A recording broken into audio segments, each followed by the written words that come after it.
محمد وعلى آل محمد كما صليت على إبراهيم وعلى آل إبراهيم إنك حميد مجيد.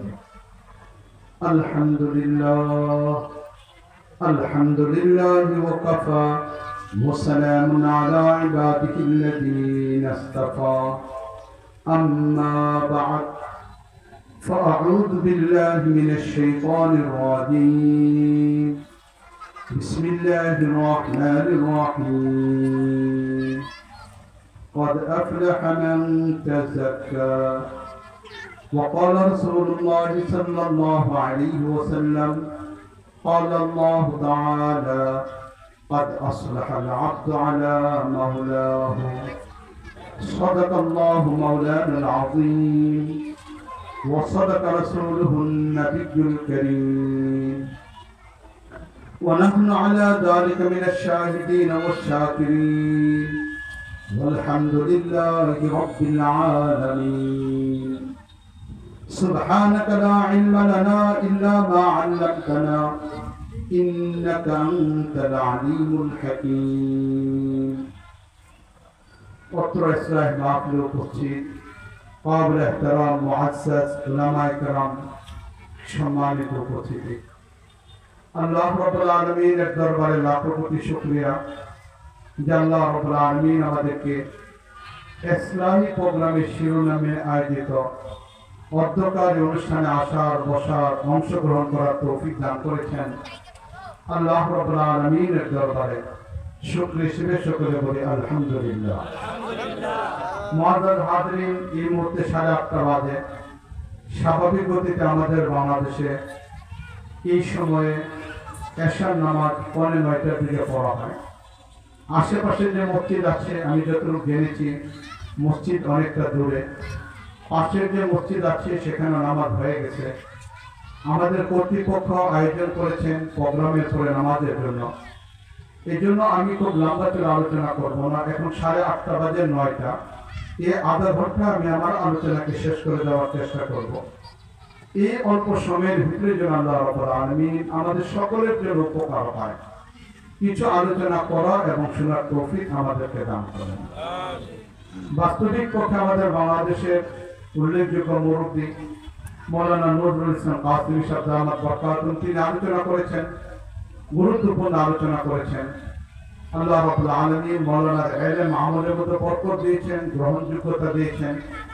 উনি আলোচনা করার পরে আর আলোচনার সুযোগ থাকেও না।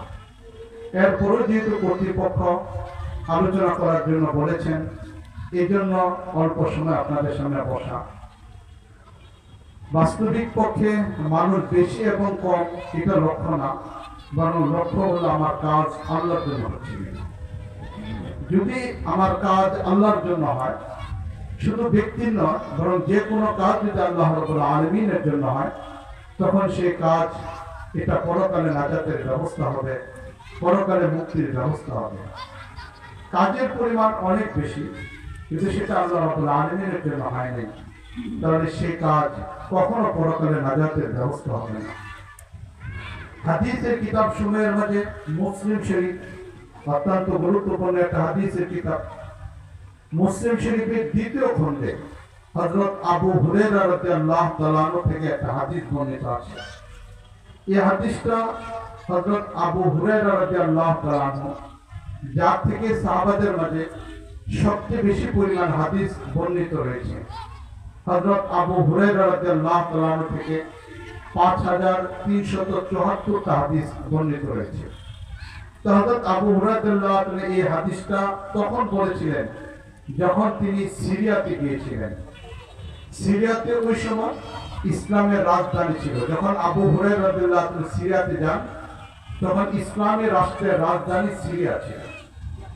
রাসূল করিম সাল্লাল্লাহু আলাইহি ওয়াসাল্লাম যখন মক্কায় ছিলেন, সেখানে কেন্দ্রীয় রাষ্ট্র ব্যবস্থা তৈরি করা সম্ভব হয়নি, তাই সেখানে ইসলামী রাষ্ট্র ব্যবস্থা ছিল না। নবী করিম সাল্লাল্লাহু আলাইহি ওয়াসাল্লাম মক্কা থেকে যখন মদিনায় চলে গেলেন, সেখানে গিয়ে নবী করিম সাল্লাল্লাহু আলাইহি ওয়াসাল্লাম ইসলামী রাষ্ট্র ঘোষণা করলেন। রাসূলের জীবদ্দশা মদিনা ছিল ইসলামী রাষ্ট্রের রাজধানী, হযরত আবু বকর রাদিয়াল্লাহু তাআলা খেলাফতকালে মদিনা ছিল ইসলামী রাষ্ট্রের রাজধানী। হযরত উমর ফারুক রাদিয়াল্লাহু তাআলা খেলাফতকালে মদিনা ছিল ইসলামী রাষ্ট্রের রাজধানী। হযরত উসমান গনি রাদিয়াল্লাহু তাআলা খেলাফতকালে মদিনা ছিল ইসলামী রাষ্ট্রের রাজধানী। হযরত আলী রাদিয়াল্লাহু তাআলা খেলাফতে 2.5 বছর পর্যন্ত মদিনা ছিল ইসলামী রাষ্ট্রের রাজধানী। আজ যারা উমরা অথবা হজে মদিনাতে যান, সেখানে গিয়ে যে মদিনা আমরা দেখি, এটা আমাদের সত্যিকার মদিনার পরিচয় না। আমাদের মদিনার পরিচয় তো ছিল ওইটা যে মদিনার মসজিদ নবী থেকে তৎকালীন যুগের গোটা পৃথিবীটাকে শাসন ব্যবস্থা পরিচালনা করা। ওইটা ছিল আমাদের রাজধানী, ওইটা ছিল আমাদের সত্যিকার মদিনা। আজকের মদিনা জৌলুস চলে আসছে, আজকের মদিনা প্রযুক্তি চলে আসছে, আজকের মদিনা জীবনের উন্নয়ন চলে আসছে, অনেক কিছুই চলে আসছে, কিন্তু এইটাই ছিল আমাদের সেই মদিনা যে মদিনায় থেকে রাসূল 10 বছর, আবু বকর 2 বছর, উমর 10 বছর, উসমান 12 বছর ইসলামী রাষ্ট্র পরিচালনা করেছে। এটাই ছিল সেই মদিনা, কিন্তু আমরা সেই মদিনাকে হারিয়ে ফেলছি। যাই হোক, মদিনা ছিল ইসলামী রাষ্ট্রের রাজধানী। এই দীর্ঘ প্রায় বলতে গেলে 34 বছর পর্যন্ত ইসলামী রাষ্ট্রের রাজধানী ছিল মদিনা। হযরত আলী রাদিয়াল্লাহু তাআলা 2.5 বছর খলিফা থাকার পরে তিনি রাজধানী পরিবর্তনের সিদ্ধান্ত করলেন। তাই রাজধানী পরিবর্তন করে নিয়ে যাওয়া হলো কুফা। সেখানে কুফাকে অবলম্বন করে হযরত আলী রাদিয়াল্লাহু তাআলা তিনি ইসলামী রাজধানী রেখেছিলেন 2 বছর।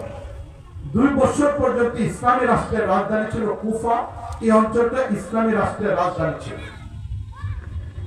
হযরত আলী রাদিয়াল্লাহু আনহু শহীদ হওয়ার পরে এরপরে 6 মাস পর্যন্ত ইসলামী রাষ্ট্রের রাজধানী ছিল। তখন রাষ্ট্রপতি ছিল হযরত হাসান রাদিয়াল্লাহু তাআলা রাষ্ট্রপতি ছিলেন। তাহলে 2.5 বছর পর্যন্ত কুফা মুসলিম বিশ্বের রাজধানী 2.5 বছর পর্যন্ত ছিল। এরপরে যখন রাষ্ট্রীয় ক্ষমতা উমাইয়াদের শাসনে চলে যায়, উমাইয়াদের অধীনে চলে যায় এবং উমাইয়াদের প্রথম রাষ্ট্রপতি খলিফাতুল মুসলিমিন হযরত মুয়াবিয়া রাদিয়াল্লাহু তাআলা যখন রাষ্ট্রপতি হন, তখন তিনি রাজধানী পরিবর্তন করে নিয়ে যান সিরিয়া। আজকের যে সিরিয়া, এটাও দীর্ঘ 92 বছর পর্যন্ত মুসলিম বিশ্বের রাজধানী ছিল। সেখান থেকে গোটা বিশ্বকে নিয়ন্ত্রণ করা হতো। বর্তমান সিরিয়া, এটা বর্তমান সিরিয়া ওই সময়ের মুসলমানদের রাজধানী ছিল। 1-2 বছর নয়, দীর্ঘ 92 বছর পর্যন্ত। তবে ইসলামী রাষ্ট্রের রাজধানী পরিবর্তন হয়েছে। মদিনা একসময় রাজধানী, কুফা একসময় রাজধানী, পরবর্তীতে রাজধানী পরিবর্তন হয়েছে সিরিয়া। তা আমি যে হাদিসটা আপনাদের সামনে আলোচনা করতেছিলাম, সেই হাদিসটা ওই সময় যখন সেই সিরিয়ার রাষ্ট্রপতি ছিলেন হযরত মুয়াবিয়া রাদিয়াল্লাহু তাআলা, তিনি দীর্ঘ 20 বছর পর্যন্ত ইসলামী রাষ্ট্রের রাজধানী রাষ্ট্রপতি ছিলেন। সেই মুয়াবিয়া রাদিয়াল্লাহু তাআলা রাষ্ট্রপতি থাকা অবস্থায় হযরত আবু হুরায়রা রাদিয়াল্লাহু তাআলা তিনি সিরিয়াতে সফরে গেলেন। সফরে যাওয়ার পরে সিরিয়ার জামে মসজিদে আবু হুরায়রা রাদিয়াল্লাহু তাআলা নিয়মিতভাবে হাদিসের দর্স দিতেন, সেখানে হাদিস পড়াইতেন। আবু হুরায়রা রাদিয়াল্লাহু তাআলা সেই দর্সের ভিতরে অনেক ছাত্ররা বসতো, যারা হাদিস পড়তো, হাদিস শুনতো। সেখানে আব্দুর রহমান নামে এক ছাত্র, তিনি আবু হুরায়রা রাদিয়াল্লাহু তাআলার কাছ থেকে হাদিস পড়তেছিলেন। একদিনের ঘটনা, আবু হুরায়রা রাদিয়াল্লাহু তাআলা সিরিয়ার জামে মসজিদে হাদিসের দর্স শেষ করার পরে যখন তিনি বের হয়ে ওনার তাঁবুতে যাবেন, উনি যেখানে থাকেন সেই জায়গাতে যাবেন, এমন টাইমের মধ্যে আবু হুরায়রা রাদিয়াল্লাহু তাআলা লক্ষ্য করে দেখলেন ওনার পিছনে এই আব্দুর রহমান হেঁটে হেঁটে আসতেছে। তাই আবু হুরায়রা রাদিয়াল্লাহু তাআলা ওনাকে জিজ্ঞেস করলেন, তুমি আসতেছ? বলে, আপনার সাথে কিছু জরুরি বিষয় আছে, এই জন্য আসতেছি। এই কথা বলে আবু হুরায়রা রাদিয়াল্লাহু তাআলা ওনাকে নিয়ে তাঁবু পর্যন্ত চলে গেলেন। তাঁবুর ভিতরে আবু হুরায়রা রাদিয়াল্লাহু তাআলা ঢুকলেন। ঢুকার পরে এখন আব্দুর রহমান আবু হুরায়রা রাদিয়াল্লাহু তাআলা ওনাকে বললেন যে আমি দীর্ঘদিন যাবত সিরিয়াতে আসার পর থেকে সিরিয়ার জামে মসজিদে আপনি পড়াচ্ছেন, সেখানে আপনার ক্লাসে বসি। তবে আজ আমি আপনার কাছে এমন একটা হাদিস শুনতে চাই যে হাদিসটা আপনি আমাদের এই সিরিয়াতে আসে এখনো পর্যন্ত বলেন নাই। নবীর কাছ থেকে শুনেছেন, তবে হাদিসটা এখনো পর্যন্ত কোথাও বর্ণনা করেন নাই। এমন একটা হাদিস আমি আজকে আপনার কাছ থেকে শুনতে চাই। যখন আবু হুরায়রা রাদিয়াল্লাহু তাআলা এই কথাটা বললেন, বলার পরে তখন আবু হুরায়রা রাদিয়াল্লাহু আনহু বলেন, ইজলিস, বসো। তিনি বসলেন। বসার পরে এখন আবু হুরায়রা রাদিয়াল্লাহু আনহু হাদিস বলা আরম্ভ করলেন যে নবী করিম সাল্লাল্লাহু আলাইহি ওয়াসাল্লাম ইরশাদ করেছেন, কিয়ামতের ময়দানে সর্বপ্রথম আল্লাহ রাব্বুল আলামিন বিচার কার্যক্রম যখন পরিচালনা করবেন, এমন অবস্থায় আল্লাহ রাব্বুল আলামিন তিন শ্রেণীর মানুষকে সর্বপ্রথম ডাক দিবেন। যখন আবু হুরায়রা রাদিয়াল্লাহু আনহু এই অংশটুকু বললেন, এই কথাটা বলার সাথে সাথে আবু হুরায়রা রাদিয়াল্লাহু আনহুর চেহারার রং পরিবর্তন হয়ে গেল, গায়ের অবস্থা পরিবর্তন হয়ে গেল, শরীরের মধ্যে কম্পন চলে আসলো। হযরত আবু হুরায়রা রাদিয়াল্লাহু আনহু চিৎকার মেরে তিনি বেহুশ হয়ে গেলেন। বিকট একটা চিৎকার দিয়ে আবু হুরায়রা রাদিয়াল্লাহু আনহু তাৎক্ষণিকভাবে বেহুশ হয়ে গেলেন। যখন আবু হুরায়রা রাদিয়াল্লাহু আনহু বেহুশ হয়ে গেলেন, সাথী সঙ্গীরা পেরেশানির মধ্যে পড়ে গেল। ওনার চিকিৎসা করা আরম্ভ করলেন, সেবা করা আরম্ভ করলেন। কিছুক্ষণ পরে আবু হুরায়রা রাদিয়াল্লাহু আনহু হুঁশ ফিরে আসলো। হুঁশ ফিরে আসার পরে এরপর আবু হুরায়রা রাদিয়াল্লাহু আনহু সেই ছাত্র আব্দুর রহমানকে বললেন, তুমি বসো, আমি তোমাকে হাদিস শোনাচ্ছি। এরপর আবু হুরায়রা রাদিয়াল্লাহু আনহু আবার বসলেন। বসে আবার তিনি সেই হাদিসটা বলা আরম্ভ করলেন যে নবী করিম সাল্লাল্লাহু আলাইহি ওয়াসাল্লাম বলেছেন, কিয়ামতের ময়দানে হিসাবের কার্যক্রম শুরু করার পূর্বে আল্লাহ রাব্বুল আলামিন তিন প্রকারের মানুষকে ডাক দিবেন। এই কথাটা বলে আবার আবু হুরায়রা রাদিয়াল্লাহু আনহু চিৎকার দিয়ে বেহুশ হয়ে গেলেন। দ্বিতীয়বার হুঁশ ফিরে আসার পরে আবার তিনি বললেন, না, আমি তোমাকে হাদিস শোনাচ্ছি। এই কথা বলে আবু হুরায়রা রাদিয়াল্লাহু আনহু আবার তিনি হাদিস যখন বলতে যাচ্ছেন, তখন এই পরিমাণ শব্দ ব্যবহার করে যে কিয়ামতের ময়দানে আল্লাহ রাব্বুল আলামিন সকলের জন্য হিসাব কার্যক্রম শুরু করার পূর্বে তিন প্রকারের মানুষকে সর্বপ্রথম ডাক দিবেন। এই কথা বলে আবার আবু হুরায়রা রাদিয়াল্লাহু আনহু চিৎকার দিয়ে তার চেহারা রং পরিবর্তন হয়ে গেল, গায়ের মধ্যে কম্পন চলে আসলো। আবু হুরায়রা রাদিয়াল্লাহু আনহু বেহুশ হয়ে গেলেন। একে একে তিনবার বেহুশ হয়ে গেলেন। সেই ভয়াবহ একটা অবস্থা আবু হুরায়রা রাদিয়াল্লাহু আনহুর হৃদয়ের মধ্যে চলে আসছে। এই কারণে আবু হুরায়রা রাদিয়াল্লাহু আনহু বেহুশ হয়ে গেলেন। চতুর্থবার হুঁশ হওয়ার পরে এবার আবু হুরায়রা রাদিয়াল্লাহু আনহু আরেকটু স্বাভাবিক হলেন। এরপরে তিনি হাদিসটা বর্ণনা করা আরম্ভ করলেন। আবু হুরায়রা রাদিয়াল্লাহু আনহু বলেন, কিয়ামতের ময়দানে আল্লাহ রাব্বুল আলামিন হিসাবের কার্যক্রম শুরু করার পূর্বে সর্বপ্রথম যে তিন শ্রেণীর মানুষকে ডাক দিবেন, এদের মধ্যে আল্লাহ রাব্বুল আলামিন সর্বপ্রথম ডাক দিবেন একজন আলেমকে, একজন কোরআনে কারীমের হাফেজ, একজন কারি যিনি সুন্দর করে তেলাওয়াত করতে পারেন, যিনি একজন বড় আলেম, এমন অভিজ্ঞ একজন আলেমকে আল্লাহ রাব্বুল আলামিন সর্বপ্রথম ডাক দিবেন। সকল মানুষের সামনে আল্লাহ রাব্বুল আলামিন এই আলেমকে ডাক দিবেন। এই আলেমকে ডাকতে আল্লাহ রাব্বুল আলামিন তখন জিজ্ঞেস করবেন যে নিঃসন্দেহে ইলম অর্জন করা এটা খুব কঠিন একটা কাজ। তুমি আলেম হয়েছ, ইলম অর্জন করেছ, আমি আল্লাহর সিফতে ইলম তোমাকে আমি দান করেছিলাম। আজকে তুমি বলো আমি আল্লাহর কাছে, আমি আল্লাহর জন্য তুমি কি নিয়ে আসছো? আমি তো তোমাকে ইলম দিয়েছিলাম, এখন আমি আল্লাহর জন্য কি করেছ একটু বলো। যখন আল্লাহ রাব্বুল আলামিন এই আলেমকে এই কথা বলবে, এই কথা বলার সাথে সাথে তখন আলেম বলবেন, হে আল্লাহ, তুমি আমাকে ইলম দিয়েছিলে, আমি ইলমের চর্চা মানুষের সামনে ইলমের প্রচার প্রসারের জন্য বিভিন্ন জায়গায় বয়ান করেছি, মানুষের সামনে হালাল হারামের মাসলা উল্লেখ করেছি, দিন রাত পরিশ্রম করে একাকার করে মানুষের কাছে দ্বীনের দাওয়াত পৌঁছানোর জন্য আমি ইলমের মাধ্যমে মানুষ যেন জেগে উঠতে পারে এই ধরনের কাজ করেছি। যখন এই কথাটা একজন আলেম আল্লাহ রাব্বুল আলামিনের সামনে উপস্থাপন করবেন, উপস্থাপন করার সাথে সাথে আল্লাহ রাব্বুল আলামিন প্রচন্ড রাগ করে ফেলবেন। রাগ করে তখন আল্লাহ রাব্বুল আলামিন বলবেন যে তুমি দুনিয়ার মানুষের সামনে নিবেদিত প্রাণ একজন মানুষ, দুনিয়ার মানুষের সামনে তুমি প্রকাশ করতে পারছো, ইসলামের জন্য কাজ করছো, দ্বীনের জন্য কাজ করছো, আল্লাহর জন্য কাজ করছো, এটা তো দুনিয়ার মানুষের সামনে তুমি প্রকাশ করতে পারছো। মানুষরা তোমার বাহ্যিক অবস্থায় দেখেছে, ভিতরের অবস্থা তোমার দেখে নাই। তোমার ভিতরটা ভিন্ন রকম ছিল, বাইরের অবস্থা ভিন্ন রকম ছিল। আমি আল্লাহর জন্য কোনো কিছু করো নাই। মানুষ যেন তোমাকে বড় আলেম বলে, মানুষ যেন বড় মস্তিষ্ক বলে, মানুষ যেন তোমার কথাগুলিকে শুনে, এটাই ছিল তোমার হৃদয়ের আগ্রহ, এটাই ছিল তোমার ইচ্ছা, এটা তো তুমি দুনিয়াতে পাইছো। আমি আল্লাহর জন্য সত্যিকার অর্থে কিছু করতে পারো নাই, ইখলাস তোমার মধ্যে ছিল না, আমি আল্লাহর জন্য করার সে আগ্রহটা তোমার মধ্যে ছিল না। তোমার উদ্দেশ্য যা ছিল এটা দুনিয়াতে পেয়ে গেছো, আমি আল্লাহর জন্য কোনো কিছু করো নাই।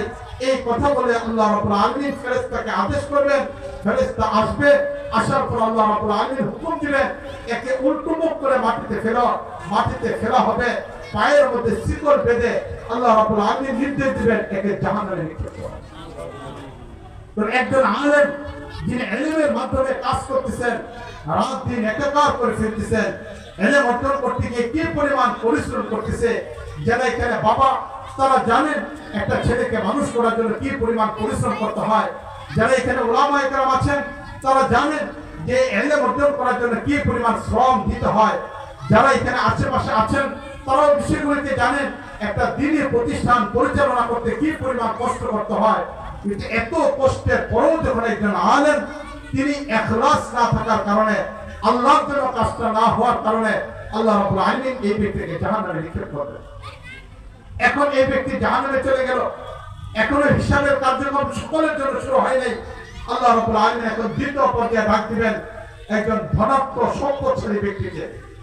ধনাত্ম সম্পদশালী ব্যক্তিকে আল্লাহ ডাক দিবেন, ডাক দিয়ে জিজ্ঞেস করবেন, বান্দা তুমি তোমাকে আমি অর্থ দিয়েছিলাম, মানুষ ইচ্ছা করলেই অর্থ উপার্জন করতে পারে না, সারাদিন পরিশ্রম করার পরেও দেখা যায় যে মানুষ নিজের প্রয়োজন পূরণ করতে পারে না।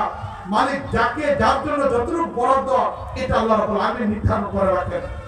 সারাদিন পরিশ্রম করার পরেও অনেক মানুষ নিজের প্রয়োজন পূরণ করতে পারে না, কিন্তু আল্লাহ রাব্বুল আলামিন যাকে ইচ্ছা তাকে অর্থ দান করেন, সবাইকে আল্লাহ রাব্বুল আলামিন অর্থ দান করেন না। এই যে এই অর্থ আল্লাহ রাব্বুল আলামিন যাকে দান করেছেন এমন এক সম্পদশালী ব্যক্তিকে আল্লাহ রাব্বুল আলামিন ডাক দিবেন, ডাক দিয়ে জিজ্ঞেস করবেন, বান্দা তুমি আমার জন্য কি করেছো বলো। তখন এই ব্যক্তি বলবে, হে আল্লাহ, তোমার সন্তুষ্টি করার যতগুলো রাস্তা ছিল, যে রাস্তাগুলোতে খরচ করলে তুমি আল্লাহ সন্তুষ্ট হবে, আমি সব ধরনের জায়গায় আমার অর্থকে আমি ব্যয় করেছিলাম। হে আল্লাহ, তোমার সন্তুষ্টির জন্য সব অর্থ আমি ব্যয় করেছি। যখন এই ব্যক্তি এই কথা বলবে, এই কথা বলার সাথে সাথে আল্লাহ রাব্বুল আলামিন রাগান্বিত হয়ে যাবেন। আল্লাহ রাব্বুল আলামিন তখন তাকে বলবেন, দুনিয়ার মানুষের সামনে তুমি অর্থ ব্যয় করেছিলে যাতে করে মানুষ তোমাকে দানবীর বলে, যাতে করে মানুষ তোমাকে ভালো বলে, যাতে করে মানুষ তোমাকে নেতা বানায়, যাতে করে মানুষ তোমার দ্বারা উপকার অর্জন করতে পারে। এই ধরনের বিভিন্ন বস্তু শব্দগুলিকে শোনার জন্য তুমি এই অর্থগুলিকে খরচ করেছ। যে অর্থ আমি আল্লাহ তোমাকে দিয়েছিলাম নিয়ামত হিসেবে, সে অর্থ আমি আল্লাহর জন্য খরচ করে নাই। তাই দুনিয়াতে যা পাওয়ার তুমি তো তা পেয়ে গেছ। তোমাকে কেউ দানবীর বলেছে, তোমাকে কেউ সখী বলেছে, তোমাকে বিভিন্ন জায়গায় বড় বড় পদ দিয়েছে, সে অর্থগুলিকে দেওয়ার কারণে এটা তো তুমি দুনিয়াতে পাইছো, আমি আল্লাহর জন্য কিছু আনো নাই। এই কথা বলেই আল্লাহ রাব্বুল আলামিন ফেরেশতাকে ডাক দিবেন, ডাক দিয়ে ফেরেশতাকে নির্দেশ দিবেন তাকে উল্টোমুখ করে মাটিতে ফেলে দিয়ে পায়ের মধ্যে শিকল বেঁধে আল্লাহ রাব্বুল আলামিন থেকে জাহান্নামে নিক্ষেপ করবেন। তো এই দ্বিতীয় ব্যক্তি যার অর্থ ছিল তাকে আল্লাহ রাব্বুল আলামিন জাহান্নামে নিক্ষেপ করতেছেন। এবার আল্লাহ রাব্বুল আলামিন তৃতীয় আরেক ব্যক্তিকে ডাক দিবেন, যে ব্যক্তি হলো শহীদ। শাহাদাতের মর্যাদা সবাই অর্জন করতে পারে না, যারা শহীদ হয় এটা ভিন্ন একটা মর্যাদার বিষয়, এই শাহাদাত সবাই অর্জন করতে পারে না। মুআজ্জাজ হাজিরিন, আমার বাংলাদেশে বেশ কিছু জায়গা কিছু মানুষ শাহাদাত বরণ করেছে। বিভিন্ন ঘটনার পরিপ্রেক্ষিতে আমাদের বাংলাদেশের কিছু শহীদ যারা হয়েছে, আমি 2013-তে যারা শহীদ হয়েছিল এমন শহীদদের বাড়িতে গিয়েছি, তাদের কাছ থেকে লাশগুলিকে দেখেছি। ঠিক অনুরূপভাবে 2018-তে আমাদের ভুলায় বুরহানুদ্দিনে নবী করিম সাল্লাল্লাহু আলাইহি ওয়াসাল্লামকে নিয়ে যখন কটূক্তি করা হয়, তখন ভুলা তৌহিদি জনতা প্রতিবাদের জন্য যে সমাবেশ করেছিল, সেই সমাবেশে যখন একের পর এক বুলেট নিক্ষেপ করা হয়, সেখানে 7 জন মানুষ শহীদ হয়ে যায়। আমি তাদের পরিবারের কাছে গিয়েছিলাম, খুব কাছ থেকে আমি তাদেরকে দেখেছিলাম। তাহলে সেই 2013 72 জন শহীদ, এর মধ্যে কমপক্ষে 30 জন শহীদের বিষয়গুলো আমার কাছে আছে। নাম তালিকা আমার কাছে 72 জনের আছে, কিন্তু তাদের কাছে গিয়েছে প্রায় 30 থেকে 32 জন। এই শহীদকে আমি খুব কাছ থেকে দেখেছি। কোন শহীদের লাশ 7 দিন অথবা 8 দিন করে পেয়েছি, শরীরের মধ্যে সামান্য পরিবর্তন আসে নাই, সামান্য পরিমাণ পরিবর্তন আসে নাই। সেই 2013 শহীদের গায়ে সামান্য পরিবর্তন আসে নাই, এমন 72 জন শহীদের তালিকা আমার কাছে আছে। ঠিক অনুরূপ ভাবে কথা আমি যেটা বললাম 2018 সেই বুরহানুদ্দিনের শহীদদেরকে আমি দেখেছি, সেখানেও আমি দেখেছি খুব কাছ থেকে 7 জন শহীদের 6 জন শহীদকে আমি দেখেছি। তাদের কাছে আমি গিয়েছি, তাদের কাছে গিয়ে আমি দেখেছি শাহাদতের মর্যাদা সবাই অর্জন করতে পারে না। শাহাদতের মর্যাদা আল্লাহ সবাইকে দেন না, এটা ভিন্ন একটা মর্যাদা, এটা ভিন্ন একটা ফজিলত। যারা শহীদ হয়েছে তাদের প্রত্যেকের জীবনীগুলি যদি আমরা পড়ি, তাদের প্রত্যেকের জীবনী যদি আমরা দেখি, এটা মালিকের পক্ষ থেকে বিশেষ একটা কবুল। কিয়ামতের ময়দানে আল্লাহ রাব্বুল আলামিন সেই শহীদদের মধ্যে থেকে একজন শহীদকে ডাক দিবেন। ডাক দিয়ে আল্লাহ রাব্বুল আলামিন থেকে বলবেন, বান্দা তুমি আমার জন্য কি করেছো বলো। তখন এই ব্যক্তি বলবে, হে আল্লাহ, একটা মানুষ হিসেবে তোমাকে যা যা দেওয়া দরকার এর মধ্যে সবচেয়ে বড় হলো তোমাকে একটা মানুষের জীবন দিয়ে দেওয়া। এর চেয়ে বড় ভালোবাসার নিদর্শন আর কিছু হতে পারে না। হে আল্লাহ, তোমার দিনের জন্য আমি আমার জীবনটাকে দিয়ে দিছি। হে আল্লাহ, তোমার দিনের জন্য আমি আমার জীবনটাকে দিয়ে দিছি। এটা আমার সবচেয়ে বড় একটা পাওনা। আল্লাহ, আমি এটা তোমাকে দিছি। যখন এই ব্যক্তি শহীদ আল্লাহ রাব্বুল আলামিনকে বলবেন এই কথা, যে আল্লাহ, আমি তো আমার জীবন তোমার জন্য দিয়ে দিয়েছি, এই কথা বলার সাথে সাথে আল্লাহ রাব্বুল আলামিন রাগ করে ফেলবেন। রাগ করে আল্লাহ রাব্বুল আলামিন বলবেন, বান্দা, দুনিয়ার মানুষকে তুমি ধোঁকা দিতে পারছো, আমি আল্লাহকে ধোঁকা দিতে পারো নাই।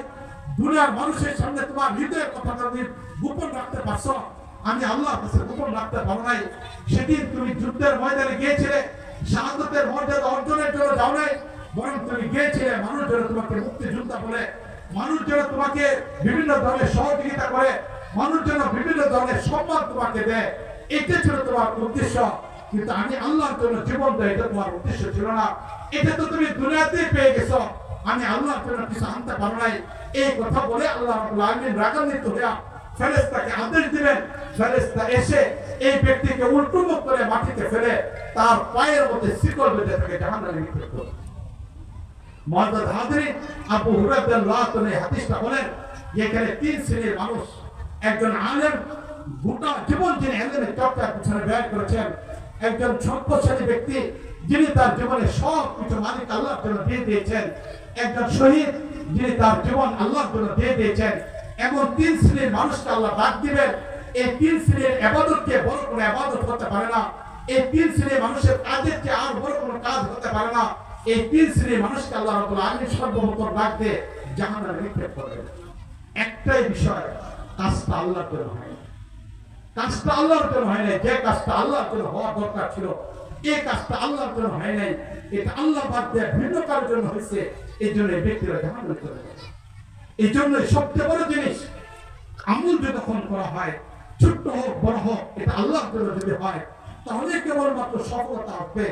আর যদি আল্লাহর জন্য না হয় তাহলে কোন অবস্থার মধ্যে সফলতা আসবে না। তা আলোচনা শুরু করছিলাম যে আমাদের বাংলাদেশের উল্লেখযোগ্য বক্তা মৌলানা আলোচনা করে গিয়েছেন, নজরুল ইসলাম কাসিম সাহেব বলেছেন, আলোচনা করে গিয়েছেন। এরপর আলোচনার সুযোগ নেই, মানুষের উপস্থিত আমাদের কম, আলোচনাতে যাব না। তবে আমরা যদি এই অল্প সময়ে যিনি কথা বলতেছেন, আমরা যেন উপস্থিত সবাই যদি নিয়মটাকে খালেস করে নিতে পারি, কেবলমাত্র আল্লাহর জন্য নিতে পারি, তাহলে হতে পারে ছোট্ট একটা আমল আমাদের পরকালে নাজাতের উসিলা হয়ে যেতে পারে। আল্লাহ রাব্বুল আলামিন ইখলাসের সাথে আমাদের আমলকে গ্রহণ করার তৌফিক দান করুন, আমল করার তৌফিক দান করুন। ছোট্ট একটা আমল, ছোট্ট একটা আমল। পূর্ববর্তী অনেক এমন ঘটনা রাসূল করিম সাল্লাল্লাহু আলাইহি ওয়াসাল্লাম কিতাবের মধ্যে উল্লেখ করেছেন, যিনি ছোট্ট একটা আমল করছেন কিন্তু ইখলাসের সাথে করার কারণে আল্লাহ রাব্বুল আলামিন সেটাকে গ্রহণ করে পরকালে নাজাতের ব্যবস্থা করে দিবেন। মুআজ্জাজ হাজরিন, বুখারী শরীফে একটা হাদিস আছে, যে হাদিসটা একজন পুরুষ এবং মহিলা দুইজনের ব্যাপার আসছে। বুখারী শরীফ দ্বিতীয় খণ্ডে মহিলার ব্যাপার আসছে, বুখারী শরীফ প্রথম খণ্ডে কিতাবুল ওযুতে পুরুষের ক্ষেত্রে হাদিসটা আসছে। একই রকম হাদিস দুইজনের ক্ষেত্রে আসছে। আমরা অনেক জায়গায় হাদিসটা মহিলাদের বিষয়টাকে উল্লেখ করি, পুরুষের বিষয়টাকে উল্লেখ করি না। আমি দুইটা হাদিস আপনাদের সামনে বলতেছি, যে হাদিসটা পুরুষ এবং মহিলার ব্যাপার আসছে। মহিলার চরিত্রের ব্যাপারে আসছে, তার চরিত্রটা নোংরা ছিল, সে দ্বিচারিণী একজন খারাপ মহিলা ছিল, ভালো মহিলা ছিল না। সে দেহর ব্যবসার সাথে সম্পর্ক ছিল। কিন্তু এমন একজন মহিলা একদিন কোন কারণে বাইরে গেছে, অথবা পুরুষ, তার চরিত্রের ব্যাপারে কিছু হাদিসের মাঝে আসে নাই। নবী কারীম বলেছেন পূর্ববর্তী বনী ইসরায়েলের কোন একজন পুরুষ তিনি বাইরে কোথাও গিয়েছেন, এমন অবস্থায় পিপাসা লেগে গিয়েছে, পানির অভাব, পানির কারণে বুক ফেটে যাচ্ছে, তৃষ্ণার কারণে ঠোঁট শুকিয়ে যাচ্ছে, এমন একটা অবস্থা তিনি অনুভব করলেন পাশে একটা কুয়া আছে। এখন কুয়া থেকে পানি তোলার বালতি নেই, কিন্তু এই মহিলা অথবা পুরুষ কষ্ট করে কুয়াতে নামলো। কুয়াতে নামার পরে এরপরে সেখান থেকে পানি পান করে, সেখান থেকে উঠার পরে দেখতে পায় কুয়ার পাশে একটা কুকুর, সে ভিজা মাটি পা থেকে উপর থেকে বালুগুলিকে সরিয়ে ভিজা মাটি বের করে জিহ্বা দিয়ে চাটতেছে। এই ব্যক্তি অনুভব করলেন পিপাসা প্রচন্ডতার কারণে কুকুর এই ধরনের কাজ করতেছে। তখন এই পুরুষ অথবা এই মহিলা আবার কষ্ট করে সেই কুয়াতে নামলো। বালতি নেই, পানি উঠানোর করে ব্যবস্থা নেই। মহিলার ব্যাপার হাদিসের মধ্যে আসছে, মহিলা তার পায়ের মোজা খুলে সেই মোজা পায়ের পানির দ্বারা ভিজে মুখের মধ্যে কামড় দিয়ে এই কষ্ট করে সে উপরে নিয়ে আসলো মোজা। পুরুষ কিভাবে আসছে হাদিসে আসে নাই, কিন্তু তিনিও কোনো না কোনো পদ্ধতিতে পানি উপরে নিয়ে আসছেন। নিয়ে আসার পরে যখন এই কুকুরের মুখে পানি দিল, কুকুর পানি পান করে তৃপ্তির সাথে চলে গেল। বাস এই ব্যক্তি তার কাজে চলে গেল, এই মহিলা তার কাজে চলে গেল। কিছুদিন পরে এই পুরুষ অথবা মহিলা মারা গেল। মারা যাওয়ার পরে তৎকালীন যুগের নবীকে আল্লাহ রাব্বুল আলামিন জানিয়ে দিলেন, এমনকি আমাদের নবী মুহাম্মদ মুস্তাফা সাল্লাল্লাহু আলাইহি ওয়াসাল্লামকে আল্লাহ রাব্বুল আলামিন ওহীর মাধ্যমে জানিয়ে দিলেন, ওই যে ছোট্ট একটা নেক আমল শুধুমাত্র আল্লাহর জন্য করেছিল, ভিন্ন কোনো উদ্দেশ্য ছিল না, এর কারণে আল্লাহ রাব্বুল আলামিন তাকে মাফ করে দিয়েছেন। এই জন্য ইখলাস এটা সবচেয়ে বড় একটা জিনিস। এই জন্য আসুন আমরা আমাদের কাজগুলোকে ইখলাসের সাথে করার চেষ্টা করি। এখন ইখলাস তো এমন কোনো ট্যাবলেট না যেটা কোনো ফার্মেসি থেকে কিনে সেটাকে পান করলে খেলে সুস্থ হয়ে যাব। ওষুধ যেমন কিনে খেলে সুস্থ হয়ে যায়, ইখলাস তো এমন কোনো জিনিস না যেটা করার কারণে দোকান থেকে কিনে এনে পান করার দ্বারা খাওয়ার দ্বারা আমি ইখলাস অর্জন করে ফেলতে পারবো, এমন কোনো বস্তু না। ইখলাস অর্জন করার এক নম্বর বস্তু হলো মালিক আল্লাহর কাছে বেশি পরিমাণে কান্নাকাটি করা, আল্লাহর কাছে দোয়া করা, হে আল্লাহ আমি যে কাজটাই করবো এটার জন্য ইখলাস হয়ে যায়, ইখলাসের সাথে যেন এই কাজটা করতে পারি, এজন্য আল্লাহর কাছে বেশি পরিমাণ দোয়া করতে থাকা, আল্লাহ আমাকে ইখলাস দান করো। চোখের পানি ফেলে দেওয়া, আল্লাহর কাছে বেশি পরিমাণ কান্নাকাটি করা, হে আল্লাহ আমাকে ইখলাস দাও। আমার জীবনে সব কাজগুলো অল্প হোক কিন্তু এটার জন্য ইখলাসের সাথে হয়, আল্লাহর কাছে বেশি পরিমাণ কান্নাকাটি করা। ইখলাসের জন্য দ্বিতীয় নম্বর পদ্ধতি হলো যে কোনো কাজ আমি করতে যাব, কাজটা করা শুরু মাস শেষ 3 জায়গায় আমি একটু নিজের মনের সাথে বোঝাপড়া করব। 3 জায়গায় আমি মনের সাথে বোঝাপড়া করব। কাজ শুরু করার পূর্বে মনকে বলবো, মন তুমি কার জন্য করতেছ? যদি অন্যের জন্য হয় মনটাকে ঘুরে ফিরে নিয়ে আসবো না, এটা আল্লাহর জন্য করো। কাজের মাঝখানে আমি একটু থেমে যাব, থেমে গিয়ে মনকে বলবো, মন বলো তুমি এটা কার জন্য করছো? মন হয়তো অন্যদিকে চলে যাবে, কিন্তু আমার মনটাকে টেনে নিয়ে আসবো না, এটা তুমি আল্লাহর জন্য করছো। কাজটা শেষ করার পরে এরপরে আবার মনের সাথে বোঝাপড়া করবো, মন বলো তুমি এটা কার জন্য করছো? মন যেন অন্যদিকে যায়, আমি বলবো না এটা তুমি আল্লাহর জন্য করছো। যদি কিছুদিন পর্যন্ত যে কোনো কাজ এই পদ্ধতিতে আমি করি, হয়তো প্রাথমিক পর্যায়ে একটু সময় লেগে যাবে, কিন্তু ইখলাস আস্তে আস্তে আমার ভিতরে তৈরি হয়ে যাবে। এই কাজটা আল্লাহর জন্য হচ্ছে, তখন এটা আমার জন্য তৈরি হয়ে যাবে। মুআজ্জাজ হাজরিন, আমরা আমাদের বাড়িতে যাওয়ার পরে কলিজার টুকরা সন্তানকে দেখে, সন্তান যখন বাবা বলে আমাদের বুকে আসতে যায়, আমরাও তখন সন্তানকে বুকে নিতে চাই। এই সময়টার মধ্যে যদি একটু ভাবি, আমার সন্তান, আমি সব বাবা হিসেবে তাকে বুকে নিব, কিন্তু এটার পাশাপাশি যদি আমার হৃদয়ের মধ্যে এটা থাকে যে আমি তা আমার সন্তানকে ভালোবাসবো আল্লাহর জন্য, সুতরাং সন্তানটাকে বুকে নেওয়ার আগে যদি এই কথা মনে করি আমি আল্লাহর জন্য তাকে মহব্বত করে নিচ্ছি, তাহলে বাবা হিসেবে আমার নেওয়া হতো, আল্লাহর জন্য নিচ্ছি, এই নিয়তটা করে যদি নেই তাহলে এটা আমার ইবাদত হিসেবে গণ্য হয়ে যাবে। ঠিক খাবারটা খাচ্ছি, খাবার আমার সামনে, যে কোনো পদ্ধতিতে আমি খাবার খাই, খাবার খাওয়ার দ্বারা আমার পেট ভরে যাবে, কিন্তু খাবারটা সামনে আসার সাথে যদি নিয়ত করে এই কথা যে বলো তুমি কেন খাচ্ছ, মন বল তুমি কেন খাচ্ছ, খাবারের শুরু দিক থেকে যদি এই কথা বলি যে যে খাবারটা আমি খাচ্ছি এটা যা শক্তি অর্জন হবে এটা আমার মালিকের জন্য আমি ব্যয় করব। মালিক বলছেন কুলু ওয়াশরাবু, খাও পান করো, মালিকের আদেশের জন্য আমি খাচ্ছি, না হলে খেতাম না। এটা নিয়ত করে যদি আমি আরম্ভ করি, মাঝখানে যদি মনকে আবার এরকম বুঝায়, খাবারের শেষে যদি আবার বুঝায়, কিছুদিন এই মেহনত করার পর আমার অবস্থা চলে আসবে, তখন এই কাজ ইখলাসের সাথে চলে আসবে। এই হলো দ্বিতীয় নম্বর পদ্ধতি। তো 1 নম্বর পদ্ধতি ইখলাসের জন্য আল্লাহর কাছে দোয়া চাওয়া, আল্লাহর কাছে কান্নাকাটি করা। ইখলাসের জন্য দ্বিতীয় নম্বর পদ্ধতি, যে কাজ করতে যাব সেই কাজ করার আগে নিজের মনের সাথে বোঝাপড়া করব, কাজের মাঝখানে মনের সাথে বোঝাপড়া করব, কাজের লাস্টে মনের সাথে বোঝাপড়া করব। তৃতীয় নম্বর, কোন মুখলিস আল্লাহ ওয়ালা সুবত অবলম্বন করা। এমন কিছু ব্যক্তি যাদের সবগুলো কাজ ইখলাসের সাথে হয়, তারা লৌকিকতার দ্বারা কাজ করেন না, সাদামাটা জীবন যাপন করেন, যা কাজ করেন কেবল আল্লাহর জন্য করেন। এমন কিছু ব্যক্তি যদি আমার সন্ধানে থাকে, তাহলে আমার জীবনের গুরুত্বপূর্ণ সময় থেকে কিছু সময় তাদের পিছনে ব্যয় করার চেষ্টা করব। সেই মুখলিস মানুষগুলোর কাছে যাতায়াত করার চেষ্টা করব, সেই মুখলিস মানুষগুলোর কাছে উঠা বসা করার চেষ্টা করব। একটু করে আমার হৃদয়ের মধ্যে ইখলাস তৈরি হবে। মুআজ্জাল হাজিরিন, দুনিয়ার স্বাভাবিক নিয়ম হলো কোন এক ঘরের মধ্যে যদি আগুন লেগে যায়, পাশের ঘরের মাধ্যমেও সেই ঘরে আগুন লেগে যায়, এটাই দুনিয়ার স্বাভাবিক নিয়ম। তাই আমার হৃদয়ের মধ্যে ইখলাস নেই, আমার হৃদয়ের মধ্যে আল্লাহর জন্য কাজ করার আগ্রহ নেই। কিন্তু যে সকল হৃদয়ের মধ্যে আল্লাহর জন্য কাজ করার প্রবল আগ্রহ রয়েছে, সেই মানুষগুলোর কাছে যখন আমি যাতায়াত করব, তখন আমার হৃদয়ের মধ্যে সে আগ্রহ তৈরি হয়ে যাবে।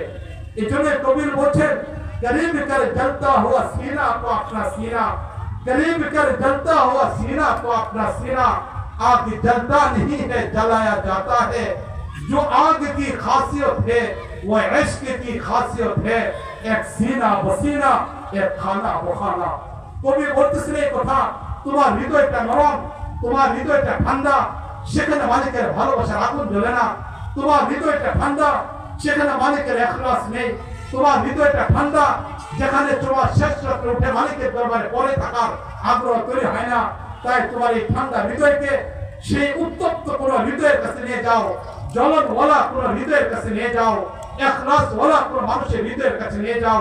তখন সেই হৃদয়ের সাথে হৃদয় মিলার কারণে তোমার হৃদয়ের মধ্যেও তার ভালোবাসা তৈরি হবে, আল্লাহর ভালোবাসা তৈরি হবে। এই জন্য আসুন মালিক আল্লাহ রাব্বুল আলামিনকে সন্তুষ্ট করার জন্য কাজ করি। ছোট্ট একটা হাদিসের অংশ আমি আপনাদের সামনে করেছি, এটার অনুবাদ শেষ করে আমি আমার নির্ধারিত সময়ে আলোচনাকে শেষ করে দিচ্ছি। যে হাদিসটুকু আমি পড়েছি, এই হাদিস একটা ছোট্ট একটা হাদিসের অংশ বিশেষ, লম্বা একটা হাদিস, মুসনাদে আহমদ ইবনে হাম্বলের হাদিসের মধ্যে আসছে। একদিনের ঘটনা, হযরত জিবরাইল আলাইহিস সালাম তিনি আল্লাহ রাব্বুল আলামিনের পাশে থাকেন।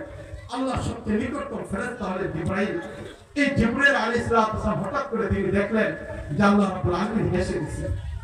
আল্লাহ রাব্বুল আলামিনের হাসি দেখে এখন হযরত জিবরাইল আলাইহিস সালাম তিনি হেসে দিলেন। জিবরাইল আলাইহিস সালামের হাসি দেখে এখন সপ্ত আকাশের যে ফেরেশতারা আছে, তারা জিবরাইল আলাইহিস সালামের হাসি দেখে তারাও হেসে দিল। সপ্ত আকাশের ফেরেশতাদের হাসি দেখে ষষ্ঠ আকাশের ফেরেশতারা হেসে দিল। তাদের হাসি দেখে পঞ্চম, তাদেরটা দেখে চতুর্থ, তৃতীয়, দ্বিতীয়, প্রথম, সপ্ত আকাশ সহ প্রতিটা আকাশের ফেরেশতারা হাসা আরম্ভ করলো। পুরো আকাশের মধ্যে হাসির ঝিলিক শুরু হয়ে গেল। সব জায়গায় শুধু হাসি হাসি, সবাই এবার হাসতেছে। হাসি যখন থামলো, থামার পরে প্রথম আকাশের ফেরেশতা পরস্পর একে অন্যের সাথে আলোচনা করতেছে, আচ্ছা আমরা কেন হাসলাম বলো তো দেখি, আমরা তো হাসলাম কিন্তু কেন হাসলাম বলো তো দেখি। কেউ বলতে পারতেছে না। তখন তারা বললো, আচ্ছা দ্বিতীয় আকাশের ফেরেশতাকে জিজ্ঞেস করি কেন আমরা হাসলাম। দ্বিতীয় আকাশের ফেরেশতাকে জিজ্ঞেস করা হলো, তারা বললো আমরা বলতে পারি না। তৃতীয় আকাশের ফেরেশতাদেরকে হাসতে দেখছি, তাই আমরা হেসে দিয়েছি। তৃতীয় আকাশের ফেরেশতাকে জিজ্ঞেস করা হলো, তুমি কেন হাসলা, তারা বললো যে আমরা তো বলতে পারি না। চতুর্থ আকাশের ফেরেশতাদেরকে হাসতে দেখেছি, তাই হেসেছি। চতুর্থ আকাশের ফেরেশতা বলে আমরা বলতে পারি না। পঞ্চম আকাশের ফেরেশতাদেরকে হাসতে দেখেছি। পঞ্চম আকাশের ফেরেশতারা বলে আমরা বলতে পারি না। ষষ্ঠ আকাশের ফেরেশতাদেরকে হাসতে দেখেছি। ষষ্ঠ আকাশের ফেরেশতারা বলে আমরা তো বলতে পারি না। সপ্তম আকাশের ফেরেশতাদেরকে হাসতে দেখেছি। সপ্তম আকাশের ফেরেশতারা বলে আমরা তো বলতে পারি না। আমরা জিবরাইলকে হাসতে দেখেছি। একবার জিবরাইলকে তারা জিজ্ঞেস করলো, জিবরাইল তুমি কেন হাসছো বলো তো দেখি। জিবরাইল আলাইহিস সালাম তখন উত্তর দিলেন, আমি তো বলতে পারি না, আমি তো আল্লাহকে হাসতে দেখেছি, তাই আমি হেসেছি। হযরত জিবরাইল আলাইহিস সালাম যখন এই কথা বললেন, বলার পরে এখন জিবরাইল আলাইহিস সালাম আল্লাহকে জিজ্ঞেস করলেন, আল্লাহ ঘটনা কি, তুমি হেসে দিয়েছো, তোমার হাসার কারণে আমি হাসছি, আমার হাসি থেকে সপ্তম আকাশ পুরো আকাশের সকল ফেরেশতারা হাসছে, আল্লাহ কেন তুমি হাসছো জানি না। তখন আল্লাহ রাব্বুল আলামিন এই শব্দটাকে ব্যবহার করলেন, আদ আসলাহাল আবদু আলা মাওলাহু, আমার একটা বান্দা ছিল, যে বান্দাকে আমি পৃথিবীতে খুব কষ্ট করে মার গর্ভ থেকে জন্ম দিয়েছিলাম। এই বান্দাকে আমি তার জীবনের সব প্রয়োজনগুলোকে পূরণ করেছিলাম। বান্দাকে আমি চোখ দিয়েছিলাম, কান দিয়েছিলাম, বিবেক দিয়েছিলাম, অনুভূতি শক্তি দিয়েছিলাম। আমি তার পরিপার্শ্বিকতা এইভাবে তৈরি করে দিয়েছিলাম যদি সে ইচ্ছা করতো দিনের পর চলতো। কিন্তু আমার এই বান্দা আমি আল্লাহকে চিনার চেষ্টা করে নাই, আমার এই বান্দা আমার থেকে দূরে সরে গিয়েছিল। আমি বান্দা এবং আল্লাহর ভিতরে যে সম্পর্কটা থাকা দরকার ছিল, সেই ভালোবাসাটা সম্পর্কটা উষ্ণ থাকা দরকার ছিল, কিন্তু সেই বান্দার সাথে আমার ভালোবাসার সম্পর্ক শিথিল ছিল। বান্দা আমাকে ভুলে গিয়েছিল, বান্দা আমার থেকে দূরে চলে গেছিল। এই বান্দার এত এত নিয়ামত, কিন্তু সেই বান্দা কখনো আমার কাছে ফিরে আসে নাই।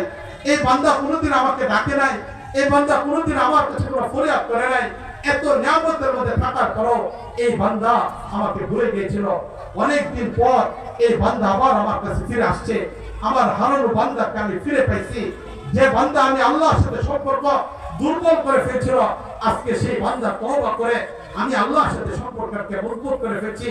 কাদ আসলাহাল আবদু আলা মাওলাহু, বান্দা তার মালিকের সাথে সম্পর্ককে সুন্দর করে ফেলছি। জিবরাইল আমার বান্দা আমার কাছে ফিরে আসছে, এই খুশির কারণে আমি হাসারত। মুআজ্জাজ হাজির চিন্তা করে দেখলাম আমাদের আল্লাহ আমাদের জন্য কতটুকু অপেক্ষায় থাকে। একটা বান্দা যখন আল্লাহর কাছে ফিরে যায়, আল্লাহ রাব্বুল আলামিন খুশি হয়ে যায়।